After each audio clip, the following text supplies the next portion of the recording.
Let's talk about this with some mothers. Monica Mitchell, a Baltimore mother of two. She was the first volunteer out here on Tuesday helping to clean up this city. Commend her for that. Also, Shelley Fulton is a Baltimore resident and mother of two sons as well. Aaron Mabin, a Baltimore native and former NFL player who works with underprivileged and at-risk children. You're not a father. You're not a mother. Yes. You're not a mother as far as I know. But you can talk about this. You've been talking a lot, Aaron, about driving while black, and you had recently had an incident with Baltimore police, which sort of has encouraged you even more to deal with these issues. Definitely. I mean, I think that most men of color in this community, or in this country, really, have had encounters with law enforcement. What that happened didn't with really you? go their way. Basically, me and my cousin, we were riding along in my vehicle in my own community, pretty close to my house, and we were pulled over. Not given a reason why we were pulled over, no traffic violations, no suspicion of anything with my vehicle, but we were made to get out of our vehicle. We were made to give the police our information and to give them our identification, and to also give them our cell phones, which was odd to me. Mm-hmm. But when they gave us our IDs back, we went to put them in our pockets, and as we went to put them in our pockets, the police officers grabbed at their weapons and said, "Keep your hands where we can see them." Right. And for me, that basically, for me and my cousin, that was a scary moment. And we felt as though it basically, it was a situation where we had to basically comply with everything that law enforcement was saying, because you know how those situations can turn out. So long story short, they searched my vehicle. There was some damage done to it, and there was no real apology or reason given. All right, but most people in this community, I'm sure your moms, all of you, are probably not surprised by that. Monica, to you first. You have two sons, 11 and 13 years old. So what's the greatest challenge for you that you face raising them? The greatest challenge that I face raising them is making sure that they don't fall into any of those narratives. And your greatest fear? That's the greatest fear? Yeah, it is. It is. I don't. It was really hard for me watching, especially that Tamir Rice video, because he looks so much like my son, and my son is goofy in a lot of ways and aloof in a lot of ways, and it broke my heart to think that one mistake that my child could make could be, the difference in, me saying goodnight to him or me saying goodbye to him. We've all seen that video of Toya Graham smacking her son, saying, what are you doing out here? Listen to me, get your butt home. I think the president talked about it's important for parents to impose guidelines with their children. What did you think of that, Shelley? We actually keep our children very close. And my thing is that if Monica, we've been friends forever. If Monica saw him, she would be out there.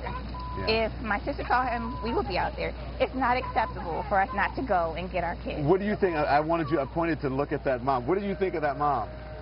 I think that in the context, it's better for her to go and grab her son than to be putting him in a coffin or putting him in jail. Yeah.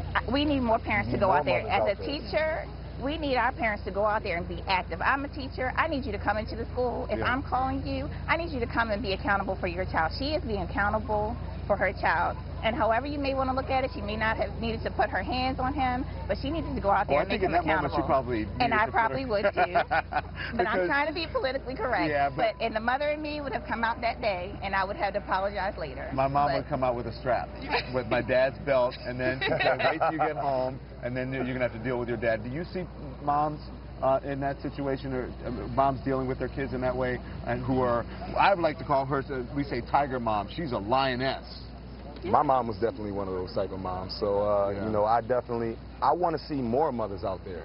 I think that was something that we were talking about beforehand.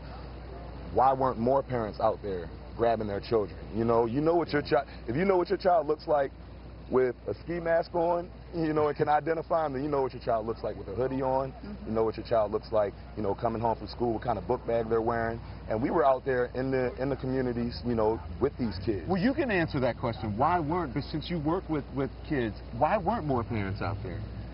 That's a tough call. You hate to put any kind of excuses that matter. I hate to make it seem like any excuse matters, but fact of the matter is, a lot of these kids are coming from single-parent homes, homes where either one or both parents are working multiple jobs. Right. And some of the kids are coming from situations where they don't have a stable household. Right. Their parents might be out getting high. Their parents might be out drinking, you know. So there are a whole lot of situations that may factor into it, but at the end of the day, we need our parents and we need our community leaders out here getting our kids. Monica, I'll give you the last word, but hang on, I want you to, Yeah. as we do this, those pictures that you're looking at, those are from New York City where there is a loud protest going on, large protest, I should say, going on. We don't have control of these pictures. This is from our affiliate on WABC in New York, and our Alexandra Field is there, and you can see that people are streaming through the streets of New York.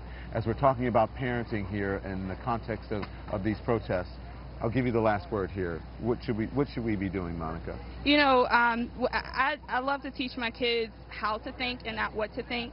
And my children are my best teachers as well. And they hold me accountable. So when my actions don't match my words, they'll be the first ones to tell me. Yeah. And so I think one of the things that we can do before we say, well, what do we need to do? What do the kids need to do? What do we need to do for the kids? Is look in the mirror and find out what we need to do for ourselves. And I think it's to make sure that we are consistent, because the biggest driver of a loss of respect is inconsistency. Right. My children will look at me and say, okay, you asked me to do that, but are you doing that as well? Yeah. And so criminal activity is criminal activity, Yeah. regardless of who's conducting it. Yeah, and when you have a child, that child is for life. That child is for life. Yeah. And if you discipline that child, that Toya was disciplining out of love. Right. And that's and at the end of the day, her son came home. Thank you, ladies and gentlemen. I appreciate you joining us here on CNN. Best of luck with your kids.